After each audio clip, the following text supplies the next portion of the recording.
Hey guys, in this video I'm going to show you how to schedule send email in Gmail.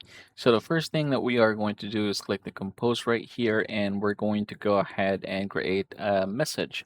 So say for example, I'm going to go ahead and like schedule send to this particular email right here and then add a subject and then of course the content. All right, now once you're done with that one, instead of clicking the send button, you're going to go ahead and click this bottom down or arrow down and then you have the schedule send.